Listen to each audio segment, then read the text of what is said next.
Okay, that was a song by Rush. It was out whenever I was a kid off Permanent Waves album. If any of y'all remember it or heard of it, or have even heard of the rock group Rush, it's a three-man group or a trio out of Canada.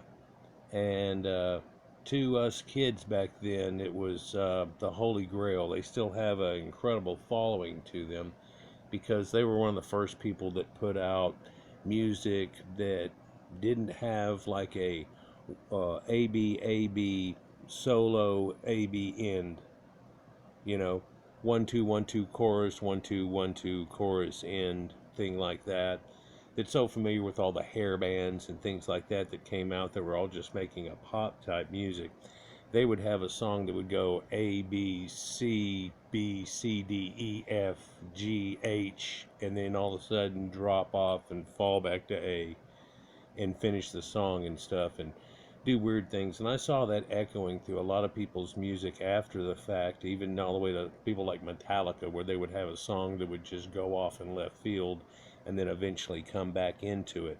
And of course, Led Zeppelin did the same situation where a lot of times they would have a build up in a situation that would lead to a certain groove they had going on and then go off in left field and do all these other things and then come back to that early groove again real later and finish the song. And I always thought that was a good way to do things. It was kind of like reading a book, and you start out with expectations and an idea and you go through the whole concept and understand it then, and at the very end you close the book with that same kind of concept or sound going on. Anyhow, that doesn't really have a lot to do with it, but that song was called Jacob's Ladder, and it was pretty cool. It was one of their songs. It was really an instrumental. It starts out and he sings this kind of inspired idea of a rainstorm coming in and fixing to happen, and then they build up through the song, and in doing so, then it crescendos a little bit, and they break off in left field, and then he starts out with this weird old keyboard sound, woo woo woo woo, and he says the sun breaks down through the clouds in bright unbroken beams, and so this is supposed to be after a rainstorm and da da da, and this idea of mentally, if you will, of people seeing a rainstorm coming and going through it and the after effects. And I remember, being a stoned kid, to be honest with you, and listening to this song and with having the music up so loud that people aren't talking to each other. We're just cruising around and doing things and stuff. And the thoughts that would run through my mind, especially with all the studies that I was already doing at this time.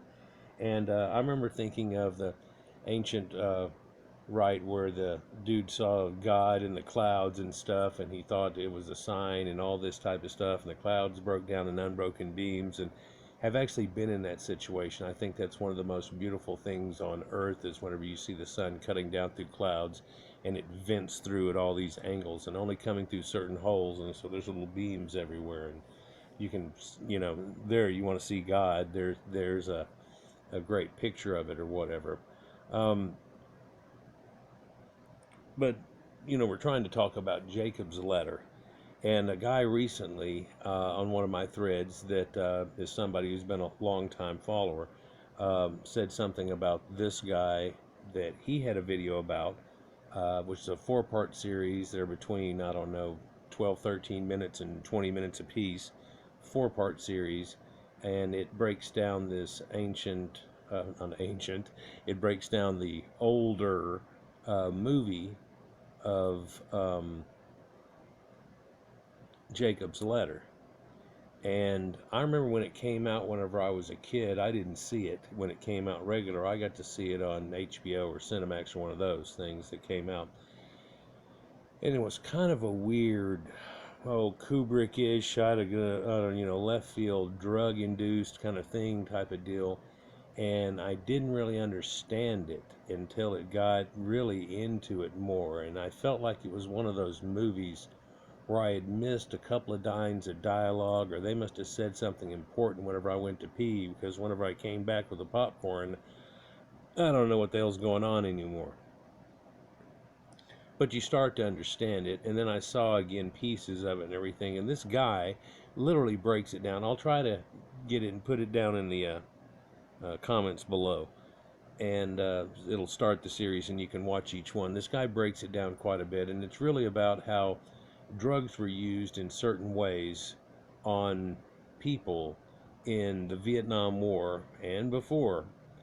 And without their knowing so in some cases, and the adverse effects that it ended up having on some people. And I had a direct contact with a friend of mine that, well, somebody I ended up befriending um, in the late 80s, in the mid 80s, really. Um, and he was an ex-Pathfinder in the Marines. And so I had found stories out about him, and of course Rambo had come out and these things like that and everything and all these ideas.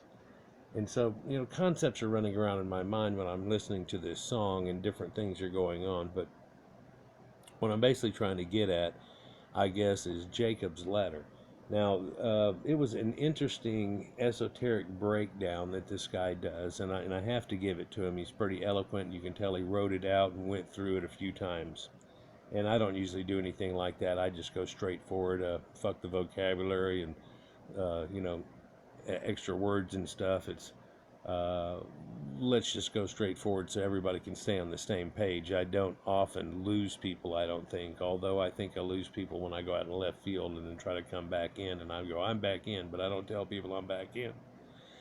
And we continue and they're like, oh, okay, he's back, or what the hell are you talking about now? I've had a few people confused a few times about it, and I apologize for that, but let's just go into this a little bit more. This picture that you're seeing here is known as the Letter of the Divine Ascent. It's an important icon kept and exhibited at St. Catherine's Monastery, situated at the base of Mount Sinai in Egypt. I could go off for an hour on this exact situation, but yeah, Mount Sinai in Egypt. Now, AI is a mountain epitaph, so this is the mountain of sin or whatever. So what is sin? Well, sin's the moon. Sin's the moon god. It just doesn't come out of nowhere. So once sin entered the world and this, that, and the other, and da-da-da, and it screwed everything up. So what's that got to do with everything? Well, in some esoteric circles, if you break it all the way down to the 33rd level, you'll find out that once people started worshiping the moon and its cycles, which correspond to women too, more, by the way, just in a secret third esoteric way, then the sun, which is what controls all of our life and runs our days, then you can kind of see that this idea of what they had come into and how it had gone to all fruition for all the way, it had really pretty much everybody had their Sol Invictus or their Jesus type sun deity, which is reborn, or Mithras and all these situations of Odin. Everybody had their variation on a theme of this ancient tale that's a tale as old as time, in fact before, it seems. And I've done videos about that esoteric part of it here recently. But this sun god ends up taking over somehow, right? And we see in different circles that that's not actually the way it went down. That it had already gotten pulled in a whole dichotomy of different gods, and then everybody seemed to have this storm god that took over. And yeah, it does work that way whenever you have crop and people like that, and you start gearing on crops and seasons, and he brings the rains and so on. And again, we're back to that point of that Jacob's Letter song, starting off talking about a sunstorm or a storm, thunderstorm, and then the sun comes out, and the sun will come out tomorrow, right? Like in Annie. Well, whenever it rains a lot, it gets everybody dingy. It gets a a weird thing going on, and people in the UK talk about it and everything, how it's always cloudy and all these type of things, and but yet they still have a fantastic rainfall whenever other people have droughts, and so it's really not so bad of a looked at thing. You could be just like, look at yourself in the same position below the equator or below the Mediterranean, about the same distance, and you'll find out that, oh, it could be much worse. For that place used to be almost as rich in vegetation as where you live now. But oh, well, if you're in the north part of where you live now, that would have been under kilometers of ice, and nobody's living there at one point here, just not too long ago. And we've talked a lot about that. And we've talked a lot about a lot of things already, and I'm already 10 minutes into it, and we haven't really talked about Jacob's Letter too much, except for me being a stone kid listening to it on the radio of Rush, all right? Well, what has Rush got to do with it? Well, they had these esoteric songs that went into it deep, and Neil Peart, who died just, the drummer that's probably the most incredible drummer that ever lived, but humble enough to accept it, anyhow, he wrote a lot of those lyrics and things, and he had read all kinds of weird books for some people, but just like Jimmy Page and them looking for weird esoteric things, he had done the same thing and read Dante's Inferno probably enough times to puke and so on. And if you look at this has that concept of a Dante's Inferno type situation. Not some of the pictures with all the people getting pulled into a fire. For what you're really looking at here is a esoteric representation of a stairway to heaven. Here we go with another rock and roll song, and mentioned Jimmy Page and Led Zeppelin before, and here it comes again with this idea. And so what's music got to do with it all? Well, quite often whenever I saw these pictures, I'd look at it and I would think that this is pretty much like the neck of a guitar. And whenever you go up to a high point, that's actually really down here, because usually the guitar is pointed up this way. The headstock's up here where you tune at. And so, whoops. And so this would be right? So you get that type of idea. But in this type of representation, it would be and so on. And we've talked about scales a little bit, and I put one in the video that I've got coming up about sacred geometry, whenever we get into scales about music. And I've talked about Phrygian and Locrian and Dorian and all these scales, and minor and major and so on, and how it brings out this sounds that give different feelings and emotions.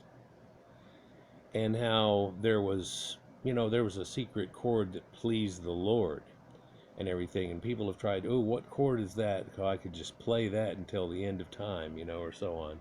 Well, it's supposed to have been what David's harp was tuned to, because those harps don't have the individual frets like you see on the fretboard here of regular guitars and be able to dee. They just have ever many strings you have, and each string is one note. And so you tune it to this scale of what you're going to sing to and so on. And there might be 3 that are kept to a chord that you might go bring, bring. But then the ding, dun, dun, dun, ding, dun, dun, that's going to be 4 others that are done too. And so you have a limited number of strings, and so you have to fit it in the song here. Whereas the secret here is that once you get up past this point, it's pretty much an octave. In fact, 12 notes up on this string is an octave, and you're basically going up higher here. And so it's pretty much a piano keyboard running all the way up, with middle C here on the 3rd fret, or on the 3rd string. If you think of it on that way, actually backed off 1, 2, that's where C is, backed off 2. Anyhow, what's that got to do with music and everything? Well, it's just a scale, and these guys are scaling up and so on. If you watch that video that the guy had showed me or whatever to look at, you can tell he's definitely pro-Christ. And though people might go through this and this, they try to find Jesus and all this type of things. And I don't want to shatter anybody's bubble or hurt anybody's butt in any way, but I've already been through all of that and the reality of what that was. In fact, I've got it to a few levels in the onion deeper than that. It's all peeled up and chopped up already. I've already got the web built and everything, and certain things are changing exact certain points into it, but it's, you know, vibrated strong here. It doesn't have issues with it. The only thing that's really been clarifying in here lately is genetics. And once genetics have come out and spoken, it says, okay, you know, you were right. Well, in this one, you were kind of wrong, but kind of right. And there's been a couple of things pointed out in that finding of genetics where, okay, people said, you know, the pottery went there, but was it the people? Apparently, it was just the pottery in one or two of these situations. But all the other ones, it was the people. Oh, that's amazing. So they had trade with these guys and these cordware people and so on, and bell beakers, but and everything. Okay, so that's what that was. But then they were the same people from before, right? Well, what am I trying to get at? Well, you can see this representation that we've been staring at now 15 minutes, and if you'll notice and look at it closer, let's just go in here on it a little bit. These first few people are named. This is Jesus, and so there's a stairway to heaven, right? And she's buying a stairway to heaven. What do? You buy it with your tithes and your good deeds? How does this all work? So all that glitters is not gold. And one might think that it's strange to be a rock and not to roll. And these words that you think, oh, they're just making fun of rock and roll. But sometimes they're the thoughts that run through your mind of, you know, people thinking, you know, if you're not part of the people that are doing this letter thing, then you ain't it. Cast you into hell. Because if you're not doing my thing, then you're in hell. I always thought that this picture was strange because everybody's walking up on the definite left edge of the ladder and it's going to flip. It had never worked. So you see these devil type things and a ladder and people walking up and somebody special who represents resurrection at the top of it. And up here in the clouds, there are holy people with little discs around their head. Wow, that's just so bright and gold. See if I can... How's that? And they have halos around them.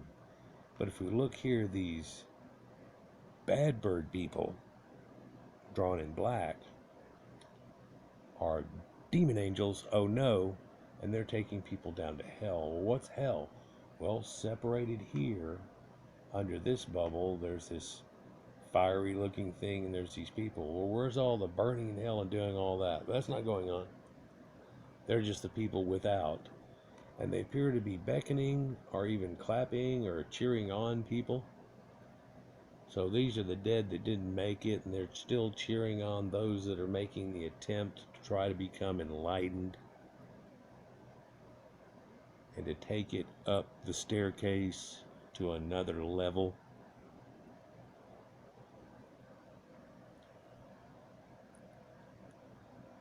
So how long does this go back, and what does this come from? Well, in the story of the Bible, Jacob's letter, he's a stranger in a strange land. And then there's again that song from Iron Maiden that recants that same situation. And everybody's trying to find immortality in the same way that Gilgamesh tried to find it, and every person alive has tried to walk up this ladder. I'm trying to help you walk up the ladder here with what I've been talking about for the last 9 years, 3.5, almost 4 on this channel.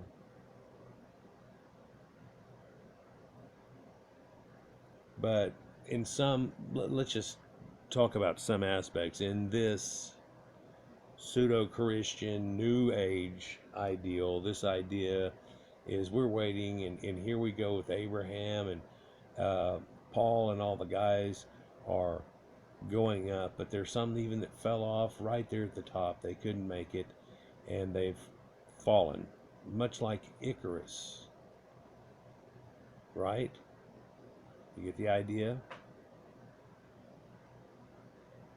Well, how does this go back again then? Well, in the Jacob idea, which is actually Yakub, which is the name of a Hyksos ruler in Avaris,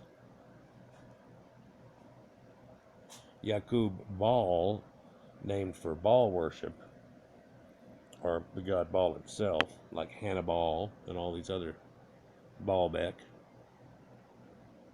these Phoenicians that everybody give different names to in Palestine and all that idea of who's there now and who was there then. But this Jacob's ladder idea, what I often have professed in my videos and that he found or that he saw, because if you read the story, he stranger in a strange land, and he tells God that if you'll let me make it through this strange land without being killed and stuff, that I'll worship you. So he didn't know who this God was. Seriously. If you look at it, Abraham said that they came across the river and they started worshiping other gods. And they came out of Samaria and they came down and they started worshiping other gods. And that's why I've told you this tale comes from the Sumerians, and they went up, and it's this whole, everybody's all included in it. And it's not really about one little people. In fact, there's a whole 10 tribe situation and so on. But let's get back into this Jacob's ladder. How long does this tale go back? Well, the idea of going a camel through the eye of a needle in situations comes to mind in all these parables, for that's pretty tough, right? In fact, one would say that's impossible. Well, then the reality of where that comes from is an esoteric belief of somebody not making it to the 33rd level of the knowledge, like Jesus had when he died at his 33rd level and became a resurrected person, in finding new life. Now, I've talked about this aspect I'm hitting on right now from about 15 different directions, at least 12.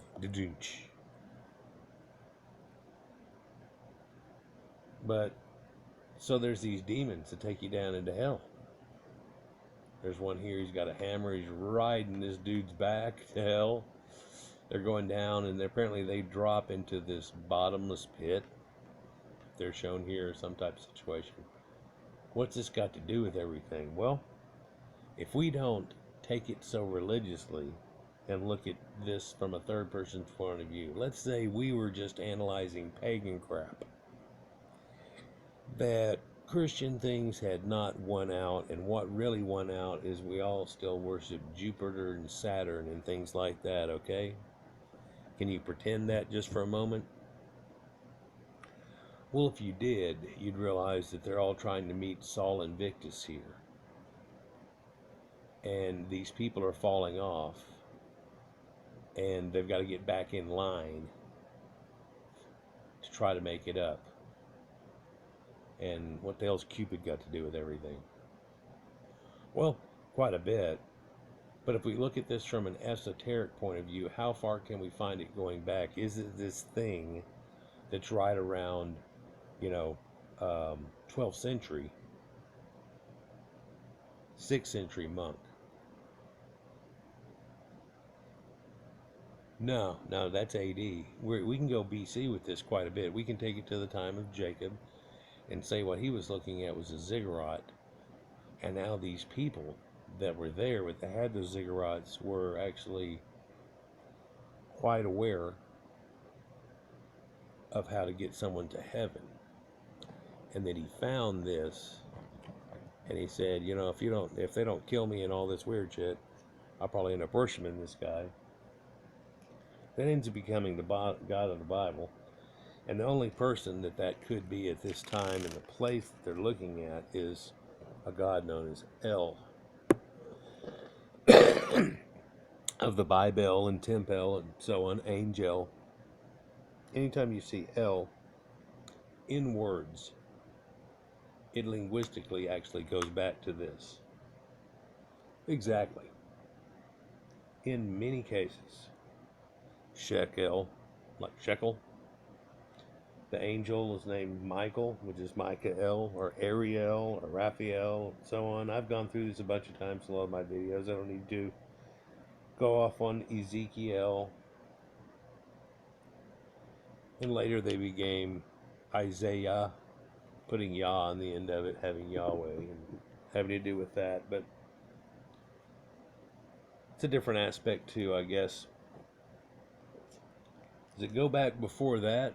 Well, he's showing up at somebody else's door. Am I right? This Jacob guy. He's showing up at somebody else's door and they already got it going on. Are you with me?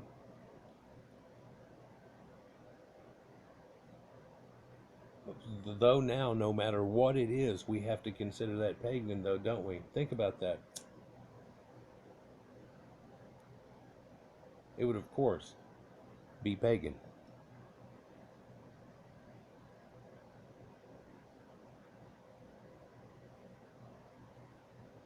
So what are we to think about that?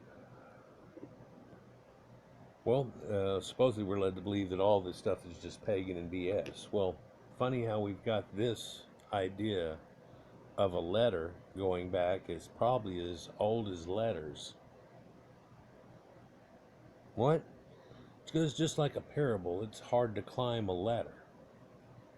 It can be a difficult thing. You can do a stupid thing and put it up too close to something and lean back on it and it'll fold on you like an old, slapstick stuff and things like that. But this is leaned up at a good angle. But there's supposed to be a stairway or a ladder to heaven. Of course, you would have letters in a more primitive point.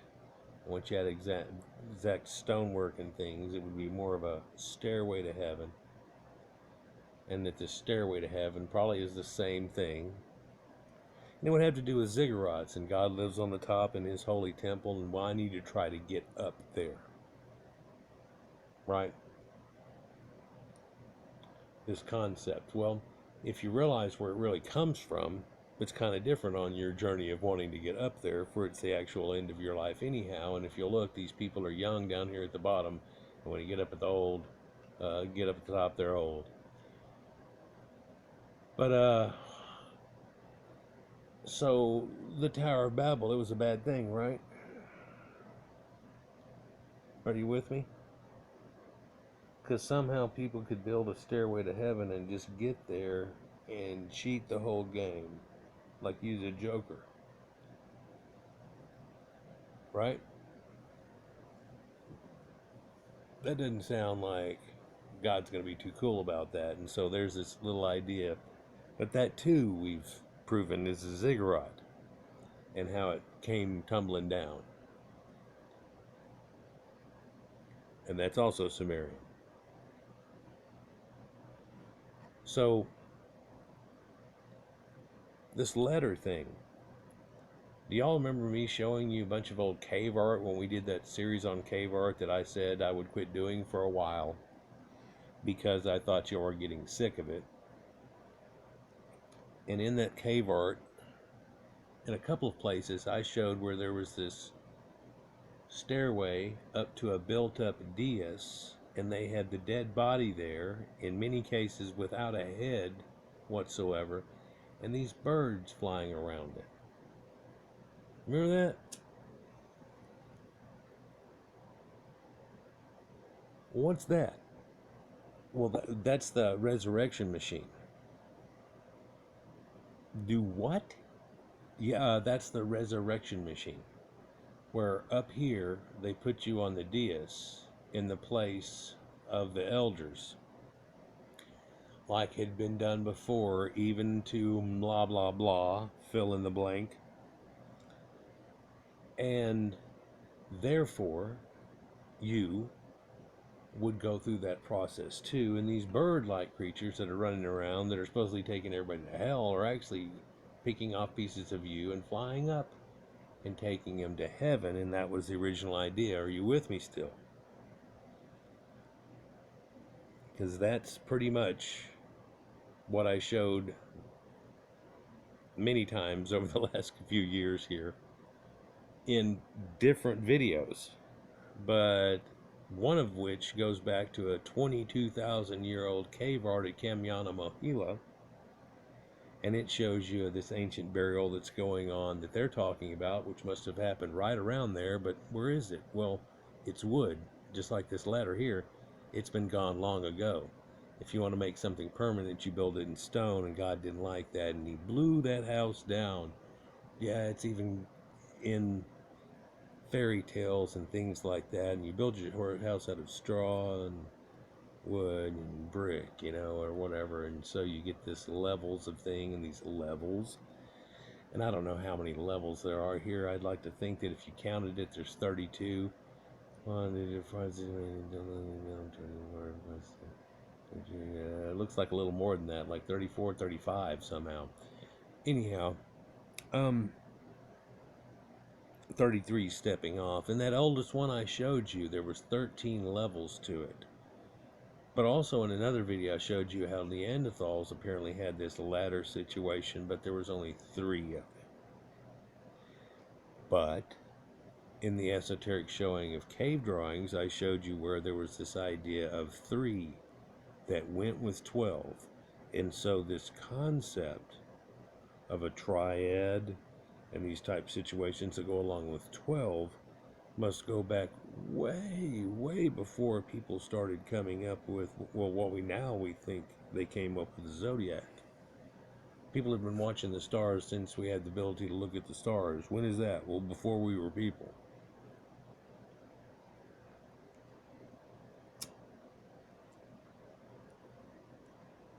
So, how far does it go back, this Jacob's ladder, an idea of things and trying to rise up and get closer to God and do these situations? And well, it looks like it goes back as old as time, just like a lot of other things. We can find that some of this has been invented in modern times, as we just talked about, but also it esoterically holds an essence, just like mythology, that goes back long, long, long ago, to a time when people in a burial would put a body up on a dais and let the birds pick it away and take the head off of it. It's why there's headless, shown even on Göbekli Tepe pillars. The concept of headless, it was like Canaanite burials, so we're right there in the mix of this concept that was going on in an ice age time when everybody's shoved down. So guess who?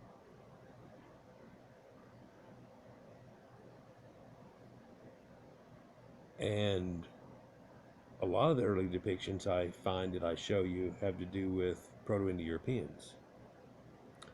But they had these little houses that they built, and they put ladders against them, and they got up on top of them. And if you look at the first buildings of Catalhoyuk and things, and the first buildings that they show of the Canaanites and the way they built them, they had an upper level, second level roof.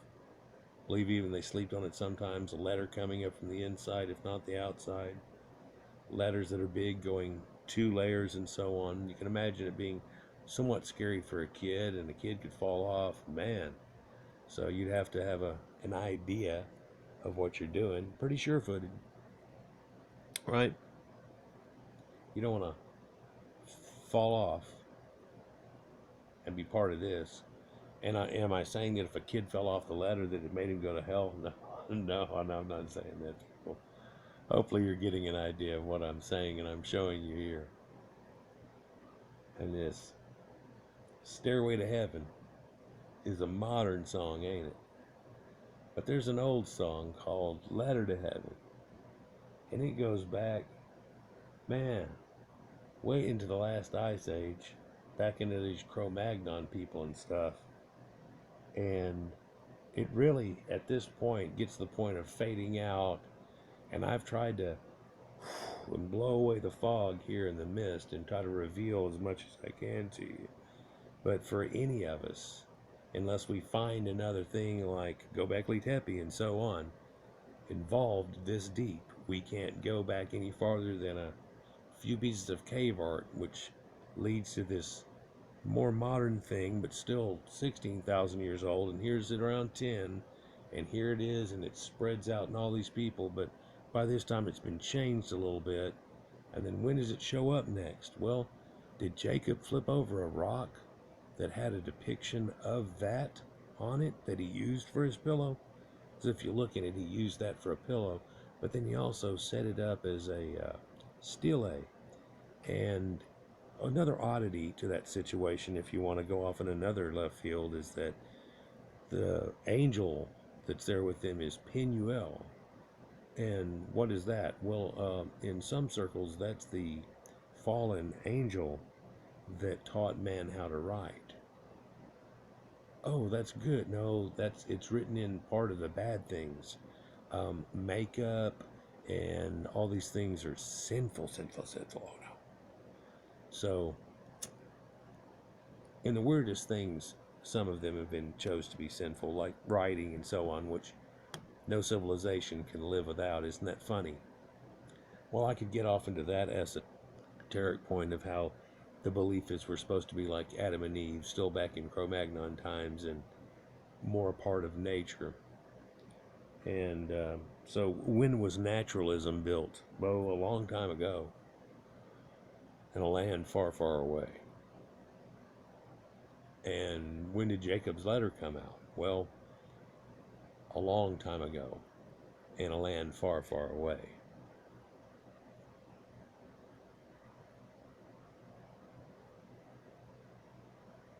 And I'm sorry we've sat here and looked at this one picture for 30 minutes, more than 30 minutes, because I could have shown you a bunch of them, or I could have let it go through some type of flip book or so on, but I didn't want to download 20 of them and try to line it up with what I'm going to talk about, because I go off in left field as I'm jumping around in the tree. We built a letter like this, just tell you a story here, eating up the last of the time. We built a ladder like this, Boy Scouts type time, and we wanted to make it to where you could walk up and get up, which was about 20 foot in the air. And we had these two poles that were, oh, they must have been 35, 40 foot long. And what it really was laminated back to back, but offset like bricks, pieces of 2x4, and then they had a 2x4 nailed on the side of it, right, to give it rigidity.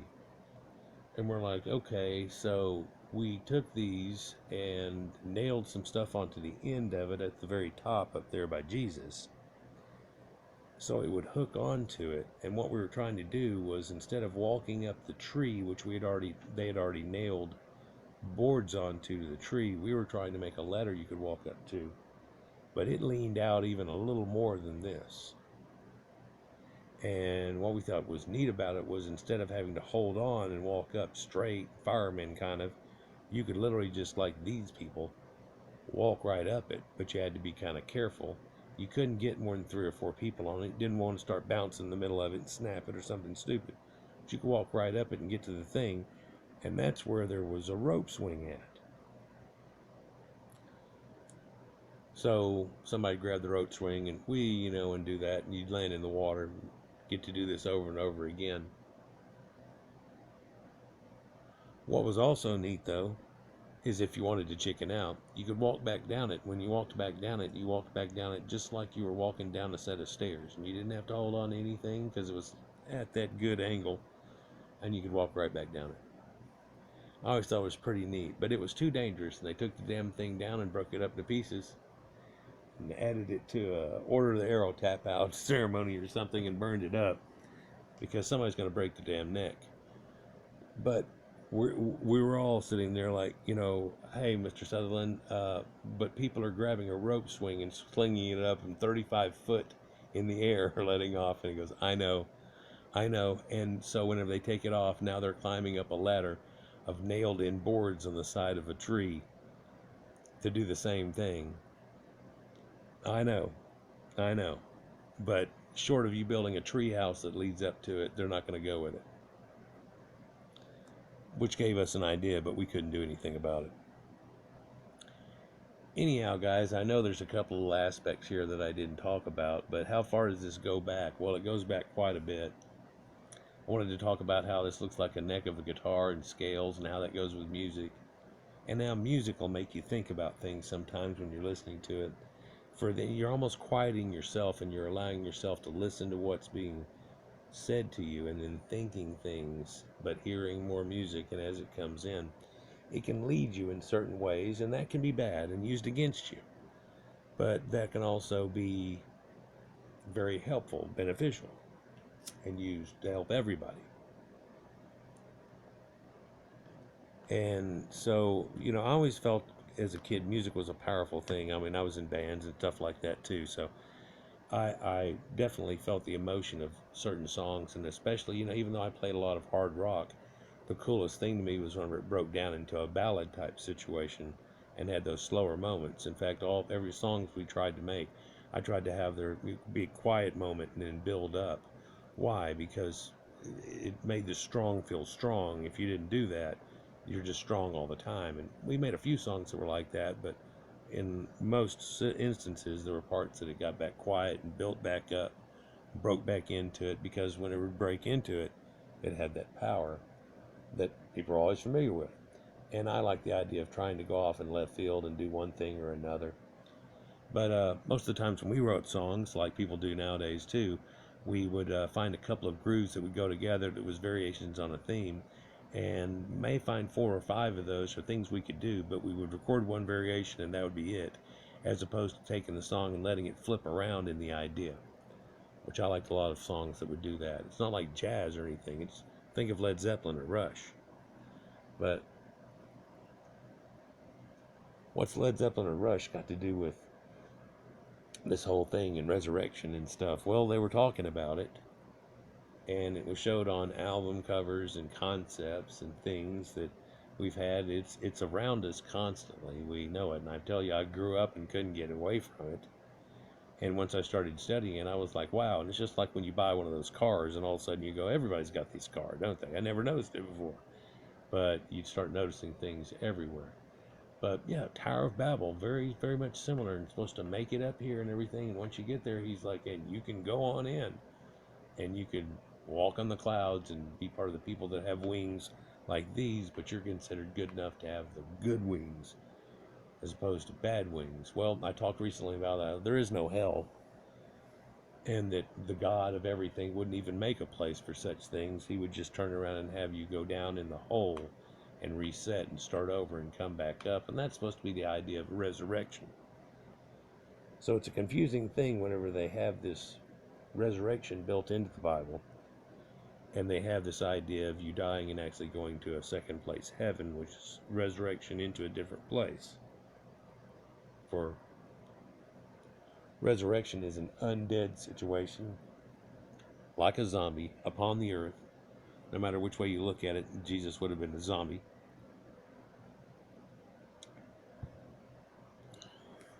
By definition. So, it also says, though, whenever he woke up, all the saints woke up, and they all blah, blah, blah. Well, that's supposed to be what happens at the end of time. And by the way, as we end this, nobody's supposed to go to heaven until the end of time, really. In some circles, that's the way they believe. Other people believe that they've already gone there. They went there right off the bat. During the first night they were dead, it happened to the Egyptians and stuff. And from then on, everything's chill. It doesn't have to be recreated every day, does it? No, it doesn't really. Anyhow, guys, I just thought I would do this because this guy sent me the one on Jacob's ladder, and I looked at that, and it got me thinking a lot of things, but also about the reality of what Jacob's ladder has to do with everything. And it's not really about this drug-induced thing in Vietnam. And I could do a whole video about that, but it would have to be totally different than this ideal that he tries to weave into it, because you can tell he's a esoteric Christian, and he's trying to get people to, go to Christ as he's doing his thing, as opposed to explaining it in a straightforward viewpoint. Like, share, and subscribe, and enjoy. Peace out.